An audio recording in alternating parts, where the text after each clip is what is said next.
New Thought Media Network. We are a global broadcast network of positive music, media, and entertainment, inspiring humanity's evolution along the journey of enlightenment and creating a world of love, peace, empowerment, and prosperity for all. New Thought Media Network. Positively inspiring.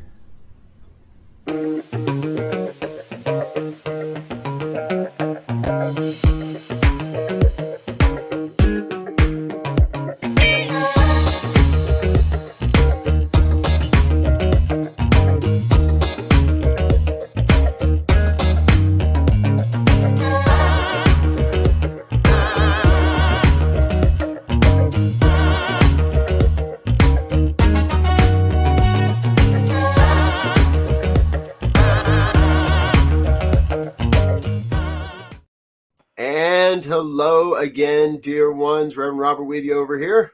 Rev Z right here. Shariff Abdullah here. And this is New Thought today for Tuesday, September 12th, 2023. So grateful that you're with us. And my co-host, Reverend LZ, and I are very excited to have with us today our special guest, Shariff Abdullah. He is the Executive Director of Commonwealth Institute.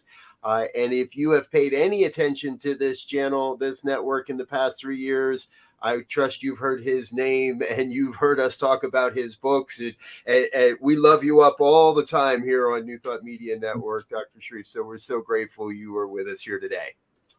Good to be here. And as is kind of our custom, we don't like those canned biographies that everybody sends around. Hence, we didn't ask you for one.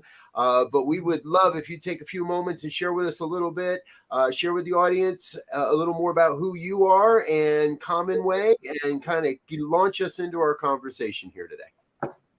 Well, we should have taped the first half hour of us talking.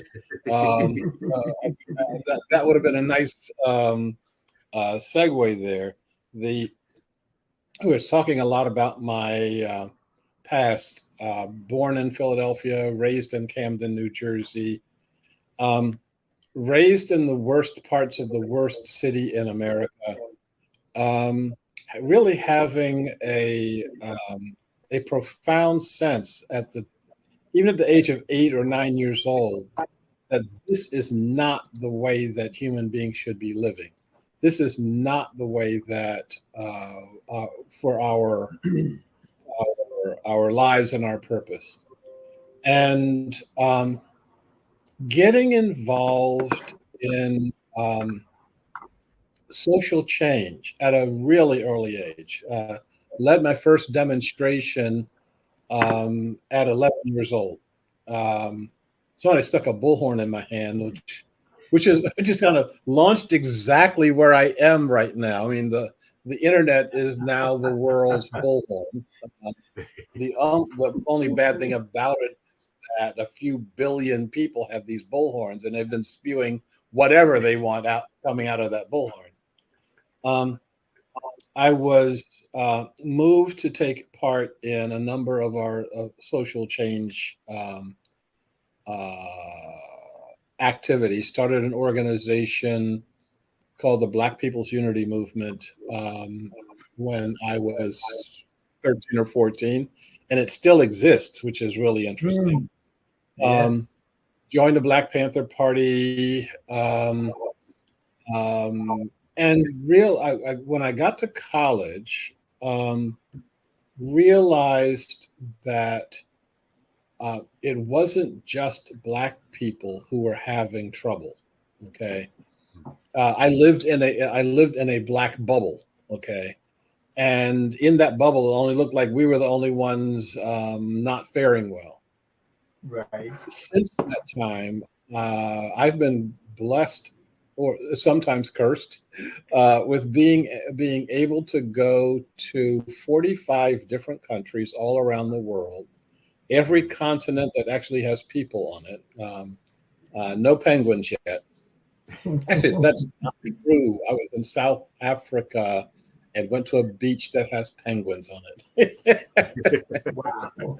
So, but none on the Antarctic continent.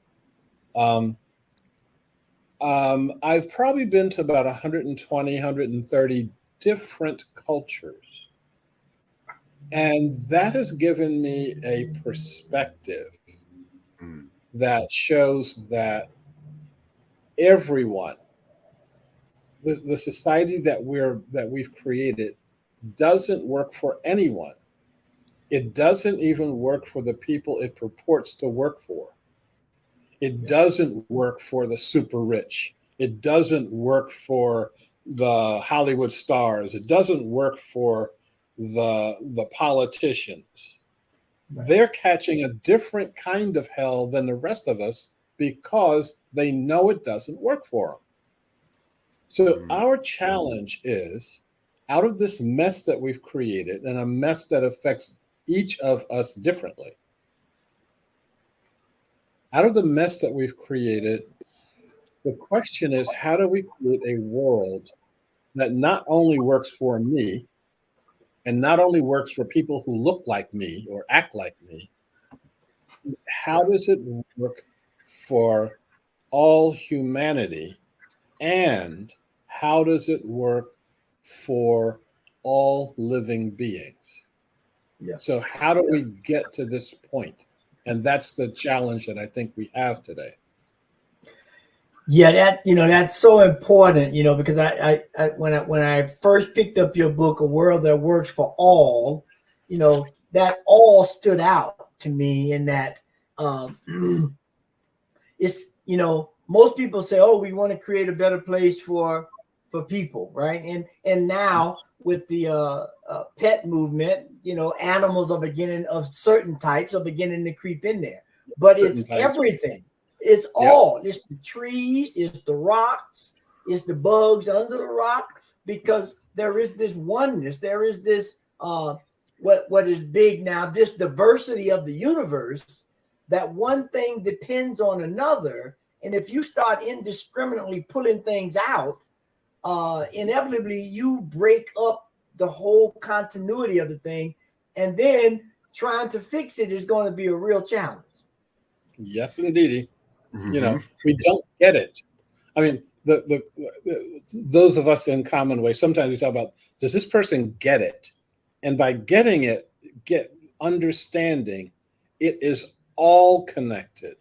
This isn't, when you talk about animals, I'm not talking about your pets. I'm talking about the animals you don't like. I'm talking about the animals who would love to have you for dinner. Okay. And the issue is, how does this world work for all? And our challenge is, how does how does our consciousness, how do we get to the point that we have one consciousness that includes all of the other human beings, but also includes all other beings? Our Native American and other indigenous friends will talk to us about how other beings have consciousness and can talk to you and can tell you which way to go and that you're going the wrong way. Yes. And we don't pay attention because of the arrogance that says, not only are we the only consciousness, the only consciousness on the planet, we're the only consciousness in the universe. I was watching this YouTube talking about the Fermi paradox. And the Fermi paradox is, if this universe is so big and has so many planets, et cetera, why are we the only ones? And I'm waiting for us to get over the arrogance that thinks that you are the only one. I say this in my new book. You're not seeing others because they're staying away from you because your breath is bad. Okay. How we act in the world. Who wants us to be part of their family? Right. We're throwing our garbage out the front door. We're throwing our feces out the back. We're beating each other up. We're killing each other. Then you say, hey, is anybody there want to talk to us? Yeah. I think that we'll see lots and lots of other kinds of consciousness as soon as we get over our own arrogance, our own I'm the pinnacle of civilization arrogance, and start the process of becoming a civilized species. At some point in time, we'll do that. Yeah, and that's I'm sitting here laughing because I just happened to see a news article this morning about the beginnings of another debate that just happened a few months ago about shutting down the government on September 30th because on how to pay the government or how to pay the people that run the government. And I'm thinking, when you did that last one, like you did all the ones before, you knew this was coming. Why are we waiting till it is an impending crisis or an impending peril that we feel that, now is the time to act? And it's like, no, the time to act was, some time ago. But it's that arrogance. And as you said, I think this whole idea of everybody now has a megaphone or bullhorn, and they want to shout out their stuff. And Robert and I was talking about this the other day in terms of spirituality. There's a lot of different people claiming certain spiritual practices and this, that, and the other. But the ability to go out and vet, if you will, all of these people is not possible. And if you have an eloquent, if you got a slick snake oil salesman, people will jump to it and create more damage than you were before. And we have to begin to figure out, as it's said in a lot of, the indigenous cultures and some of the martial arts traditions, like, you need to empty your cup and maybe wash your cup out before you start putting some in it. There's some residue. Yeah. Have you examined what's in that cup? Exactly. Well, and I want to jump in on this arrogance piece because I think there's two levels of it, right? There are those that say, no, the dolphins are not intelligent. They're not communicating. They don't have a language of their own. And then there's those that say, well, no. Yes, they are. Yes, they do. And then we take that segment and we break it into two more, because then there's still those that'll eat tuna that isn't ethically, and that are still eating tuna. And I'm going to say it straight up. I'm not a vegan. I still eat. You said earlier, though, even those lives that want to eat us, and even the animals that we want to eat for dinner, that's all part of this one system and this oneness.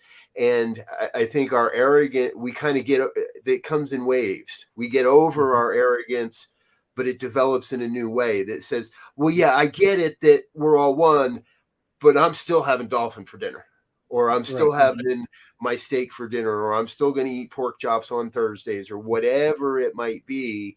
And what I've always loved about your work is it feels like it is commanding and still somewhat gentle in calling us to a greater expression of ourselves under this vision of a world that really does work for all life, not just all humans. Right. No, this is absolutely true. And I want to take the shutting down the government piece first, and then come back to we love to mix up our guests here. Yeah, so yeah. The consciousness of what's on my plate. Okay. But you're absolutely right. This is a dance that gets done every year. I mean, I think every 6 months or so, they have a new continuing resolution. And oh my God, the government will have to shut down if it doesn't do such and such and such a thing. Right. I say, shut it down. Shut it. Like, what exactly does it do if it can't pass one resolution every 6 months? Okay. What does it do except give a platform to some overpaid people who are pandering to the bottom line of the right and the bottom line of the left. I don't put any distinction between them. These are the two wings on a really sick bird. Okay. Yeah. We need to have a whole other way of thinking about governance. And because all of our airwaves are occupied with continuing resolution, the government's going to shut down. Oh my God. Oh my God. We don't ever get a chance to have that conversation. Right. I think it was in Denmark where their parliament was not able to pass a continuing resolution. The government shut down for 2 or 3 years. They were never able. It's like their lives went on. They didn't need these folks, you know. At some point, someone is going to come forward and say, let's figure out how we as human beings and we as living beings on this planet govern ourselves for the good of all. That should be the idea. I'm me as a man telling a woman what she has to do with her body is ludicrous. And the only reason they do that is because to actually tackle the issues that are presented with us is too hard. Let's make some up. Yes. Yes. Okay? And it is all about arrogance. It's about not caring. Yeah. I was thinking when you were talking about the food on your plate. I was thinking about my Native American friends here in the Pacific Northwest, especially the ones that live on salmon. I mean, like the 90% of their diet is salmon, and they catch the salmon in one season, like 1 month or so. They catch all the salmon they eat for the year, and the first thing they do is catch one fish. And this fish is treated ceremonially. They recognize the spirit of this being. When the fish is prepared, everyone in their tribe, from the eldest to the youngest, or the youngest baby, gets a piece of this fish so that they can become one. And that's all they eat. That's one bite that day. This is so that they become one with the consciousness of the fish. And when they do this every year, there are more and more fish. Yeah. Now, compare that to how we send out these industrial trawlers that just grab anything they possibly can in the ocean, take what's valuable and kill the rest, make money, which is it's all about making money, and destroying their own souls, and also destroying the souls of the fish. Yeah. Yep. Our challenge isn't don't ever take a life, because life always feeds on life. Look at what was in your oatmeal bowl was alive at some point in time. Okay. Yeah. The question is, do you recognize that, and are you thankful for it? Yeah. And I don't mean, okay, say grace, okay, amen, and we're done. Go ahead and eat. But it's really to think about, how did it get on your plate? Who brought it there? Did you say thanks to them? Are you eating industrial food, or are you eating the food that is natural? All of these questions are part of how do we create a world that works for all? You know, and one thing there real quick, Rob, is that, you know, when I think about, when you bring up the indigenous communities around the world, and one thing that they have in common is this idea of a rites of passage, where they take the young people, and there's a rites of passage at every stage, right? There's one for birth, there's one for the normal rites of passage, there's one for elders, there's one to step into the ancestral realm. I mean, there's these ceremonial, if you will, ritualistic, if you will, but it's more than that. It's a transferring of knowledge and wisdom about the cycle of life and how you commune with life.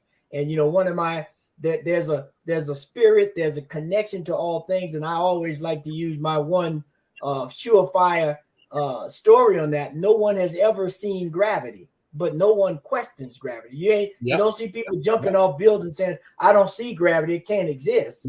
They respect it. I was talking with someone whom you may have met. He's passed on now, Malidoma Some, and he was saying how some of the rites of passage he had to go through, and going from being a boy to becoming a man, and he was saying. Sometimes, he said in one case he had to go out into the bush, live for 30 days on his own. All the food he ate was food that he caught. All the water he drank was water that came from a stream. And he said, they were all trained well. They were trained to how to survive that. But he said every few years, a young person would not come back. They would die, and the village would mourn them. But the villagers also knew that one was not going to turn out well. Okay, and so this is not a rite, not a rite of passage that the result at the end. Right. This is the rite of passage that says, at this point, you're either going to become a butterfly or you're not going to become anything at all. Yeah. And our challenge is, can we grow into our next step? Let me know. I'll speak for myself here.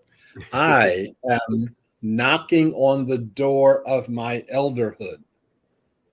I'm changing gears. I was the one that was out there, let's lead the demonstration. Let's dig the ditch. Let's do that work, and now I'm moving into, there's a ditch that needs to be dug, and you young people over there need to be digging it. You are the ones that need to be doing that. And actually, I think you need to put your backs into it now, and in this society, though, who listens to that? Who listens to me? Folks are out there trying to figure out how to make more money, as though money is going to solve their problem. I think it was Emmett Fox, who said, when he was counseling people, he would rather counsel rich people than poor people. He said that because rich people understood that money won't solve their problems. Poor people are just trying to, I'll get more money and then my problems will go away. And it's like, oh, no, they won't. They'll just change. They change. They get bigger. Right. They get bigger. They get more complex. They get uglier. And you may not want that to happen. Well, I love what you're sharing here, because I agree. I want to agree. There's so many people that get to a point where they're like, well, just more money. But then the solution is they're going to hire somebody to do the stuff that they don't know how to do. Because they never put any effort into it. They never put any real back into it, as it will. And again, when I look at what you've done, you spent your time in the trenches. You spent your time, and literally, not just figuratively, growing up in Camden, you spent your time in the trenches. And you might be knocking on that door a little louder than I am. I kind of knock lightly and run away right now on my elderhood. Yeah, you don't have to. Where are you running to? But it's led you to a place of where you can see that more holistic picture. You can see how all these various systems are interacting and or not interacting.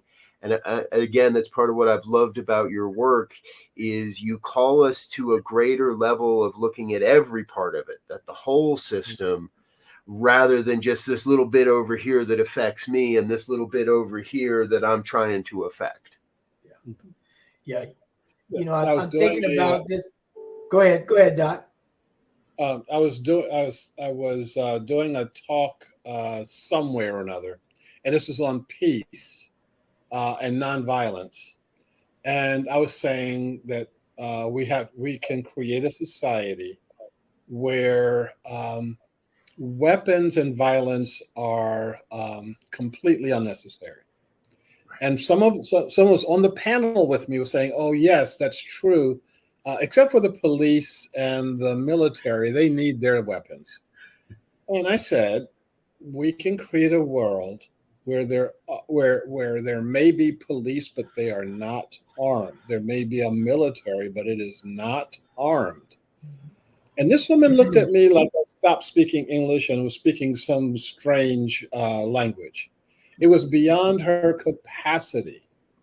You know, I said, when Jesus was saying that we can live in a society where we love each other, I don't think he was talking figuratively, and I don't think he was talking about a particular group of people. I think that what he was talking about is we can do this. And he didn't say, I've read the Bible a few times, I never heard him say you have to like each other. Right. I don't think he ever said that. I think that you can have a really healthy dislike for someone and still treat them as the son or daughter of God that they are. Yeah. Once you get to that point, then you can start talking about having a spiritual practice. Yes. What we wind up doing is divorcing our spiritual life, which takes place on Sunday or Saturday, depending on your faith, or Friday, depending on your faith. And then the rest of the week is all yours, and you can act like a fool. And so our challenge is that world, that's what we call our spiritual life, takes place every single day, every moment of every day. And every moment of every day, you've got an opportunity to do something good. And you've also got the opportunity to ignore your test, forget that you're actually being tested. I was busy. I didn't have any time to do this. I'm walking down the street, and when I do, I try to make eye contact with every single human being. I don't have to stop and have a chat. I can just make eye contact, sometimes just nod, sometimes how you doing, and just keep going. Yep. And I was passing this homeless woman, and I made a quick eye contact, and I say, how you doing? She says, "Oh, I'm fine today. How are you doing?" Okay, well, that implies a conversation. There for about 5 minutes, okay? And she was having a great day. She was cleaning the cracks of the sidewalks, okay? Like, you know how dirt falls down in between the cracks? Yeah. She had this chisel thing, and she was scrubbing the crack. Now, they don't need cleaning. She's making this mound of dirt from all the stuff she's pulling out of this. She says, "I'm doing my part to make this community a better place." And I'm like, holy crap, but great. And so, and I had an opportunity to, first of all, get some of her positiveness. Yeah. And second of all, to give her some reflection of it's good that you're working to do a good thing, okay?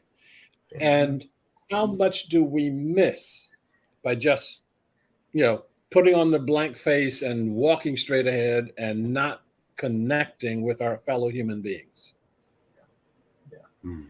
You know, two things that last point, you know, I walk around my neighborhood at the little lake by, and I see, you know, relatively the same people all the time. Because we walk around the same time, yada, yada, yada. And sometimes I do that. I say hi. And we've got we don't really know each other, but we're cordial. Hi, we've developed a relationship. Yep. And then there are other people that I've seen when they see me coming, they look down, right? Yep. Or they got the dog, or they make yeah. It's like unbelievable. And then the other thing that you made me really think about was they're scrolling through is Jay Forrester. You know, if you're in the system dynamics, Jay Forrester, a guy I think he was out of Harvard, who originally designed the heat sinking guided missile to recorrect itself, right? And then he got out of that business and started saying, hey, we need to look at the system dynamic of this universe. And he made the point that you made earlier that I think we don't give credence to, is that oftentimes what needs to be done is counterintuitive to what you think needs to be done. But because we've gotten used to thinking in a certain way within a certain parameters, like I can't make eye contact or I can't do any of that stuff, things don't get resolved, or they get into negative feedback loops and get worse when it only takes just a moment to step back and say, maybe I'm looking at this wrong. Let me look at it a different way. And the answer and solutions come right away. But we're not cultured, if you will, to have those kind of insights or those kind of exploration into doing something outside the norm. Yeah, we talk about consciousness. But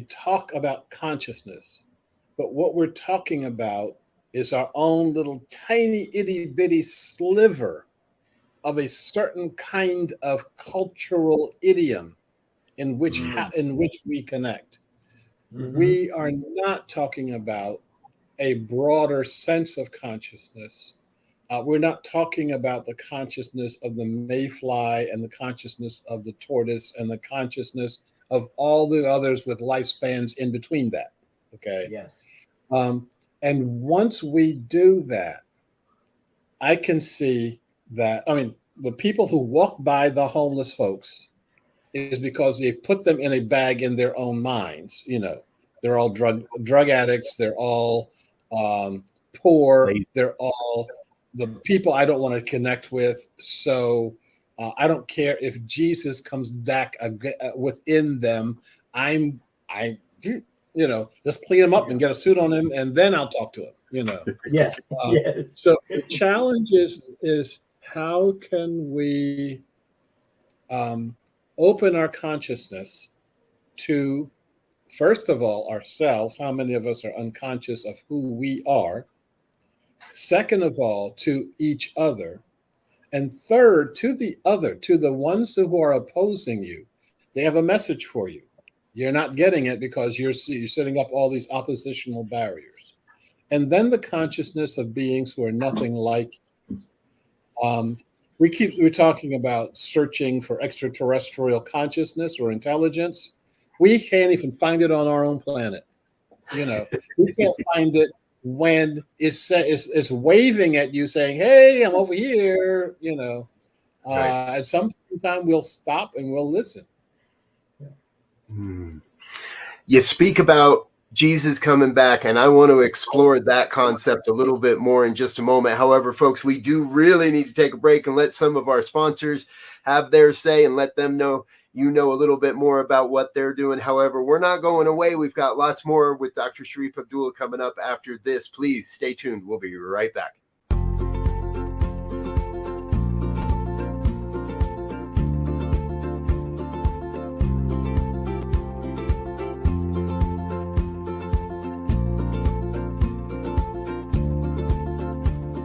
Blessings, everybody. My name is Jafon Seeley. Could you imagine what is actually possible when we start honoring and recognizing our inherent worth, realizing that we are that which is assisting in co-creating our experience? And with that understanding, start recognizing that every human, every individual, everything that we interact with reflects that same inherent worth. It's not about an adventure. It's about the atmosphere of the consciousness of adventure, the lifestyle of adventure. How many people would say that their lifestyle is adventurous?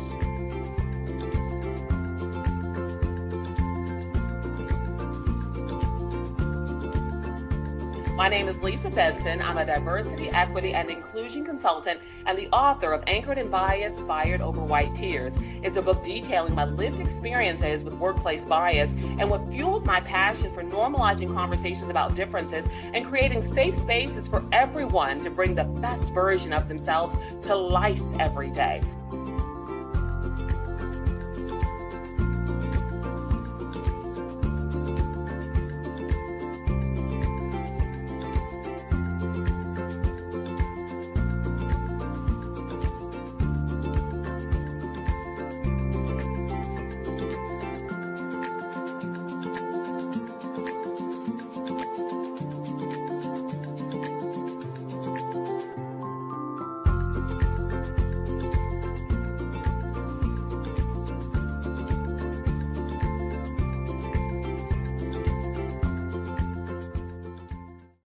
And we're back with more of New Thought Today here on the New Thought Media Network. Our special guest today, Reverend I want to add a Reverend there. We're going to give you all the titles in the world. So, Dr. Shariff Abdullah, he's the Executive Director of Commonway Institute. Please check out their website, commonway.org. And before the break, you made a comment, right, regarding the unhoused, and we wouldn't recognize Jesus if he showed up in that community. And I don't know if either of you gentlemen have been are aware, there's a great television series out there now called The Chosen, and they give it away for free, thechosen.tv, and it's the Jesus story, and it's dramatized and brought forward in a new way. But it would seem to me that has to be the community where the second coming of the Christ is going to happen. It's not going to happen in a church of suits and politicians. It has to happen by the very nature of that entire story. It has to happen with the common people and the people that are most oppressed. And I would love to hear a little more of your thoughts on in and around that idea. I've got two things regarding that. One is, and you gentlemen are maybe more learned about this than I am, but I think that Jesus was the first documented homeless person. I mean, I don't think anybody else in the Bible who was there was started out saying, okay, this guy's homeless.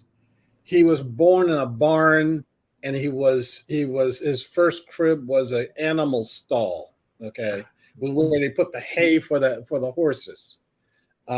We dress it up, and everybody's so holy and there's stars shining above their head and they're singing great music as he's sitting in the barn. They couldn't get in. Okay. So how in the world can you possibly despise poor and homeless people when your so-called savior started out that way?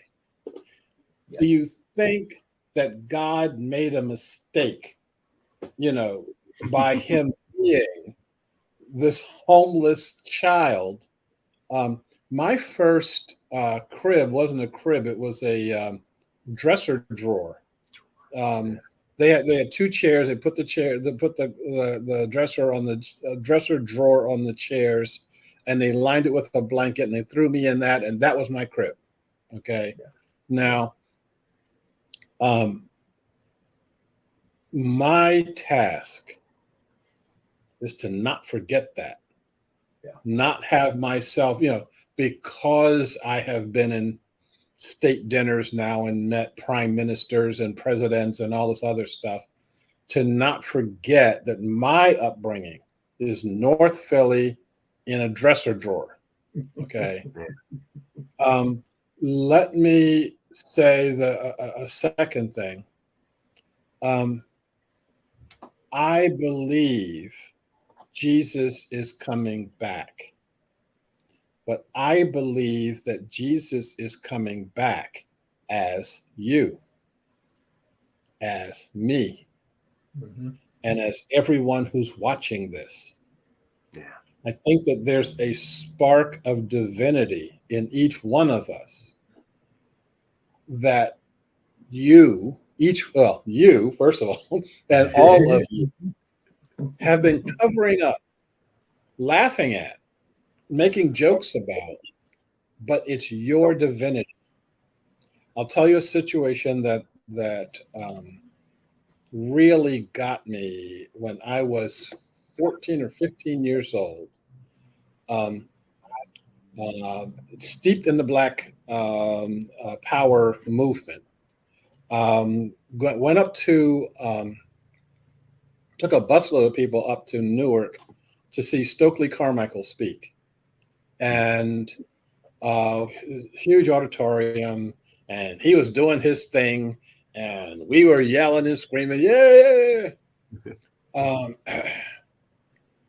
And he said, we are fighting for our humanity.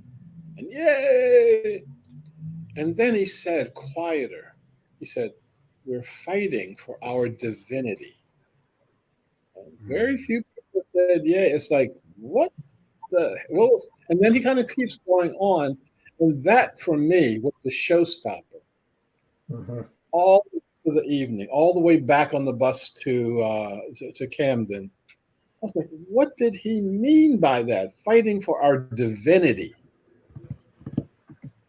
I'm still struggling with that. But I get it now. But I'm only just getting it now.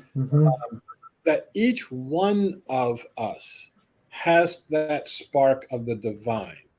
And when I take my consciousness and put it in a direction that it doesn't belong in, I'm not honoring the divine in me. If I'm occupying my time and my energy and my thoughts with, for example, Donald Trump, I am not honoring my divinity. Who cares if there's a Donald Trump in the world? Okay. There are a lot of people who are polarized between Tweedledum and Tweedledee. And they act like Tweedledum or Tweedledee is better or worse. And the reality is, who are you? And what is the world that you are creating? That if you are voting for the lesser of two evils, you're voting for evil. That what you should be doing, and this is why I named my latest book, Birthing the Nation of Gaia. What we should be doing is creating an entirely new governance structure. And creating an entirely new governance structure based on some very, very simple principles. Principles that me sitting here in Portland, Oregon can get. Principles that someone sitting in Buenos Aires can get. Yeah. Principles that someone in the middle of Africa can get, or the middle of Asia, or the middle of Europe. Principles that can start us on the path of living the kind of life that maybe in 1,000 years or so, space aliens will want to show up. Yes. Because they know we're not going to kill them and shoot them out of the sky. Yeah. Not only kill them, but eat them. We want to find out what they taste like. Well, I'm glad you segued those two things together, Doc, because I was sitting there thinking, like, Jesus is one of his patented statements that everybody used is that these things I do, you will be able to do these things and more. And then he follows up, but you must be, as you have in the book, you must be born again. You must come with a different consciousness. You must come with a different way of looking at things. You must come with a different way of treating people in this sea of love. And so, you know, we take these things sometimes too figuratively, and we don't allow consciousness outside of, you said, our little slice to expand what's possible, to expand what we're really here to attempt and do. And so we get stuck in the muck and the mire. Yep. No, the if you look at virtually every one of Jesus's miracles, he prefaced it with, "You can do this. Why are you not doing this?" Okay. Yes. When he all the disciples are going someplace, they get in a boat. Jesus, probably trying not to pay the fare, he walks out to the boat, okay? Yes. And everybody is, "Lord, Master." He says, "Anybody can do this." So Peter gets out of the boat and starts walking on the water, looks down, says something like, "Holy shit," and starts drowning. Okay, he falls through and starts drowning. He says, "Master, Master." And what does Jesus say? "Oh, ye of little faith." Yes. Okay. It's like, once you get your act together, then you can walk on the water. Once you get your act together, you can say to the mountain, "Move," and the mountain will move from here to there. Once you get your act together, you can say to the carbon in the atmosphere, "Please come down," and the carbon will fall out of the sky, and we won't have to worry about global climate change anymore. Okay. Yeah. But once you get your act together, the first thing to do is change the consciousness of all the people who are putting the carbon in the atmosphere in the first place. Yes. So our challenge is, how do we increase our consciousness energy so that we become the shining beacons that everybody else is looking for and everybody else needs to talk to? Yeah. We will look past all of the conditioning that we've been conditioned with, and we'll look to the core essence of who we are. That's the challenge. How do we develop? And it's what I call in the new book. How do we develop holonic consciousness? How do we develop the consciousness of the whole? The consciousness that goes beyond my little brain scan here. The consciousness that goes beyond what we call Americans or English speakers. The consciousness that goes beyond even our humanity.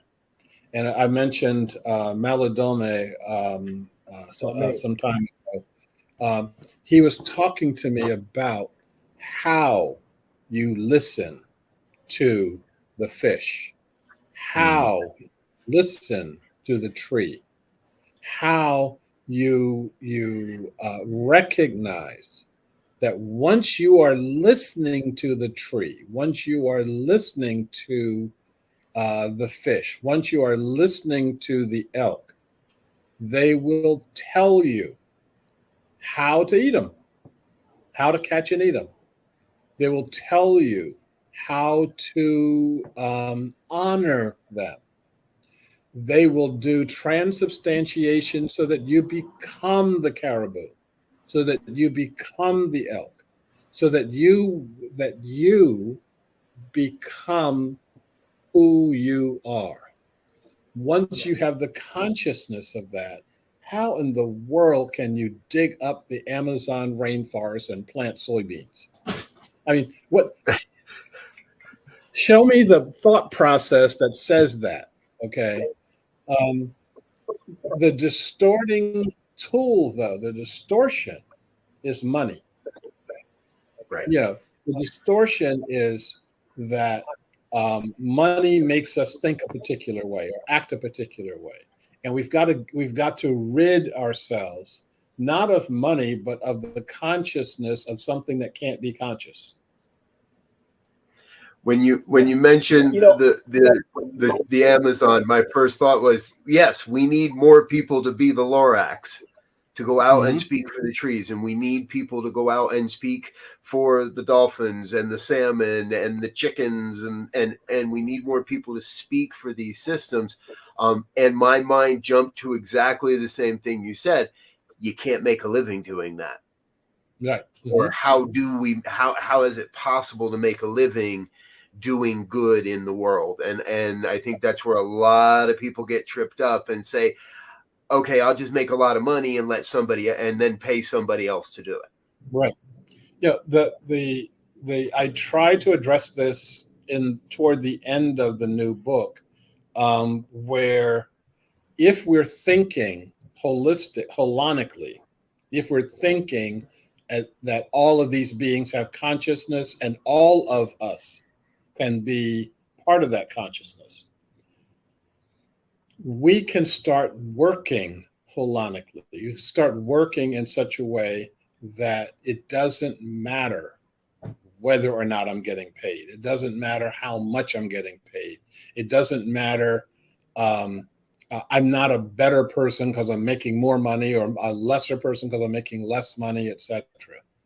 What happens when, instead of the millions of workers for Amazon, instead of them making their little meager amounts of money, and one person getting $250 billion, okay, what happens when that one person, let's give him some billions of dollars, okay? I don't take anything from him. I take the excess from him. Yeah.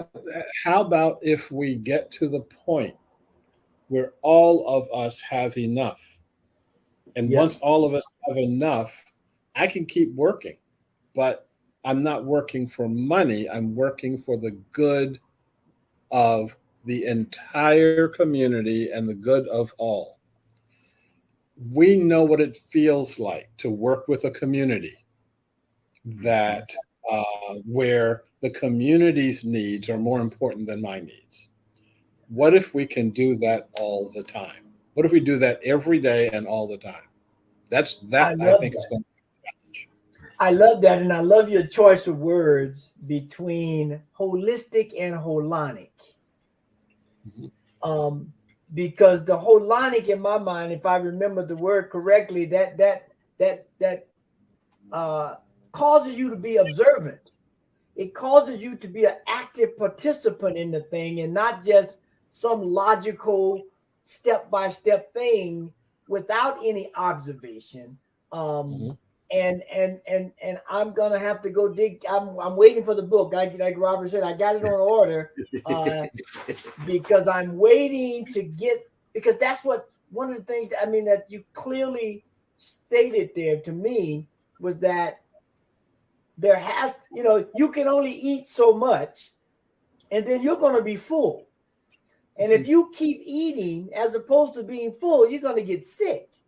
And so now we've moved into a whole nother dynamic of something that's needed that has now become, toxic and potentially deadly.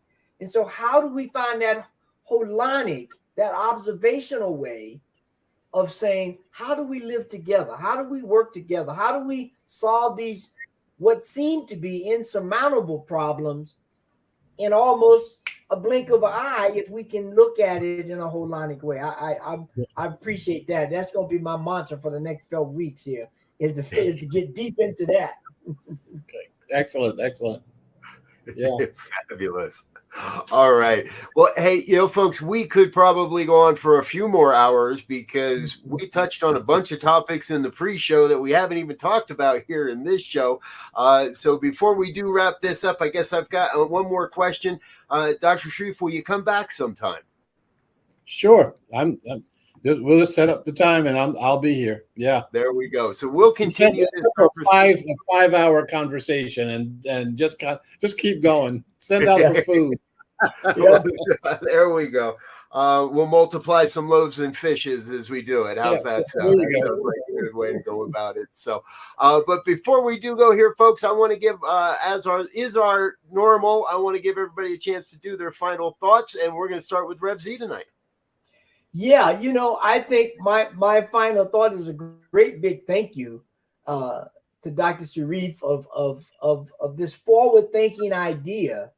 And I'm going to bestow a feather in the air and say, hey, we should, once the book comes out and we get some folk reading it, we should come back and do a deep dive on some of the principles and how do we begin to implement them, as Doc said, first in my life, and then exhibit that to others and be able to form that. So I know that's not a thought. That's more than a thought, but that's what I'm thinking right now. I just, and I'm going to be quiet.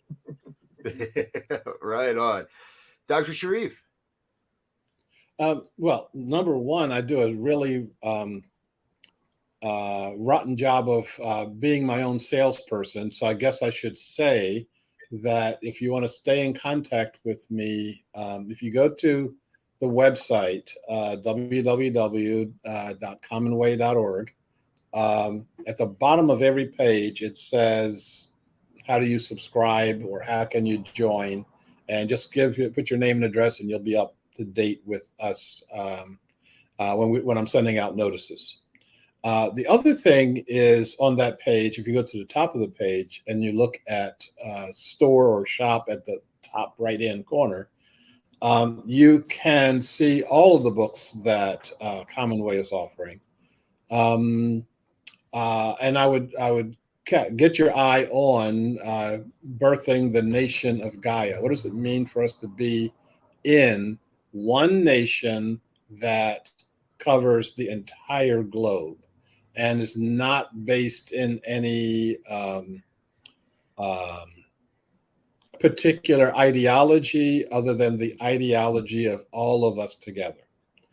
I'm looking for, I believe that this is a possibility. I believe it's a possibility in our lifetime, but that means that we all have to get active. And that activity is going to be showing itself, revealing itself to all of us, including me, over time. But the time is going to be really, really rapid. We can see the things that are pointing away from our continued existence on this planet. I think it's time for us to start looking at what we're being born into, and that this is a moment of birth. And if you've ever seen birth, it's just as messy as the processes that we've got right now. But at the end of the process, you don't worry about the messiness. You're thankful for the baby you brought to the world. And our world is in need of this new baby. So thank you. And I look forward to our next time. Absolutely. I agree. Go buy the book, folks. Just go for it. And $15, it's incredibly reasonably priced. I'm sure you could command quite a bit more for what's in there, because I have seen the digital version and gotten a chance to peruse a little bit and dig in a little bit. And I was like, oh, I can't wait to get that in my hands. So, and you said something in our conversation that really hit me, and that's that the principles that work in one place, we have to adopt principles that are going to work in every place, in every different culture, and and so they do have to be simple, and they have to be something that we can hold, if you will, and live and demonstrate. And that so reminds me of a line in the original Global Vision, which was, we envision a world without borders. Mm-hmm. Where if you take that 30,000 foot view, you don't see borders, you don't see ethnic borders, you don't see political borders, you see planet Earth. And the artistry in the cover of this book is so beautiful, because here, let's bring it back up again. We are giving birth to the nation of Gaia, to the planet, in a new way. And for me, that's a piece of excitement. That's something to look forward to. And I'm really, really excited to take this journey and join you on that. And again, once we get some people reading this book, a few more of us, our folks, our friends and family reading this book, let's come back and do a deep dive sometime. Sounds great. Looking forward to it. Folks, we're out of here for now. We've run a little bit into overtime, but that's okay. That happens here on occasion. It's our network. We can do almost anything we want. So thanks for being with us. We're going to get out of here, but until next time, we want to wish you peace and richest blessings. Bye now.